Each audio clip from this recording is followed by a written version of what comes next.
Guys, pumunta nga po pala ako sa isang charity ride for a cause. Ito nga po pala ay inorganize by the Sniper 155 Club of the Philippines Antique Troop. At kasama nga kami dito mga vloggers, solo riders, and sponsors. Anyway, dito pala ito ginanap sa Sitio Gimbanggaan Covered Gym ng Barangay Bugarot, San Jose, Antique. At tamang-tama nga guys, yung pagdating namin kasi magsisimula pa lang ang kanilang programa. At meron din sila palang inihandang pagkain dito kung sakaling magutom ang mga participants. At sila pala guys, ang dalawa naming beneficiaries. Siya nga po pala si Tatay Domingo P. Argiles, 63 years old at siya ay diagnosed ng rectal cancer stage 4. At ang isa pa pala namin guys na beneficiary ay si Ma'am Amelia A. Paraiso. At siya din po ay 63 years old, BWD at merong polio. At habang nga tinatawag ang lahat ng mga participants ay dumating naman ang mga grupo ng mga sniper riders. Siyempre kasama kami dyan ang mga antiki vloggers. Kaya pakinggan nyo na lang. Panginoron, Asian Boy, Omar Centeno Vlog, Jerry Calibio Adventure, Obuhay Provincia Vlog, Rocky Calano.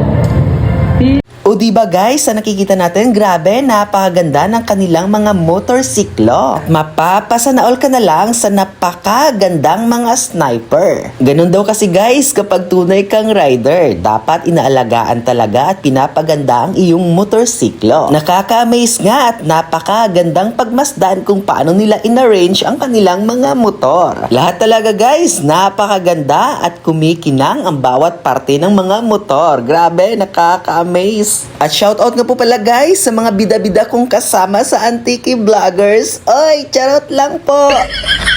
At napakasaya din pala guys mag-participate sa mga ganitong event dahil nakikita mo ang saya ng mga mukha ng ating mga beneficiaries. At shoutout nga po pala sa Barangay Captain ng Barangay Bugarot. Salamat po Kap sa pag-participate mo dito kasi napakaganda at successful po ang event na ito. At nagpapasalamat din po pala guys si Kap dahil ang kanilang barangay ang pinili upang bigyan ng kakaunting tulong galing sa mga sponsors ng event na ito. Grabe guys, ang daming nag-participate. Ikaw guys, naniniwala ka rin ba sa kasabihan na the most happiest people in the world are the giver and not the taker? Kaya kung merong nangangailangan at meron ka rin kakaunti na maaaring mo share ay huwag ka nang magkaila. Dahil sa totoo lang po guys, mas masaya kapag ikaw ang nagbibigay kaysa ikaw ang binibigyan. Alam kong relate na relate dito ang mga breadwinners natin na sila ay halos ibigay ang lahat sa mga nangangailangan at lalong-lalo na sa kanilang mga pamilya. At shoutout nga po pala sa kape special ng Lemon Square. Grabe, napakasarap ang binigay nilang parang cupcake na may coffee. Grabe, nakakawala ng antok.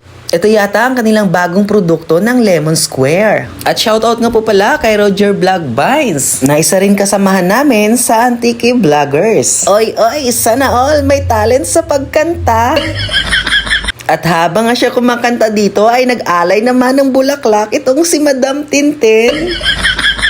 O diba, saan ka pa? Napakatalintid talaga ng mga antiki vloggers. Ako lang yung hindi. Oy, hindi po talaga charot yon kasi wala talaga akong talent. Guys, pagkatapos nilang mag-intermission ay tinawag naman kami dito lahat ng mga participants para bigyan kami ng certificate of appearance. At tinawag na nga aking pangalan. Ayan, parang akala mo isang politiko na nangangamusta sa mga botante. Oy, charot lang po. Oh, sige, hanggang dito na lang ha ang aking video. Salamat sa panunood. Paalam!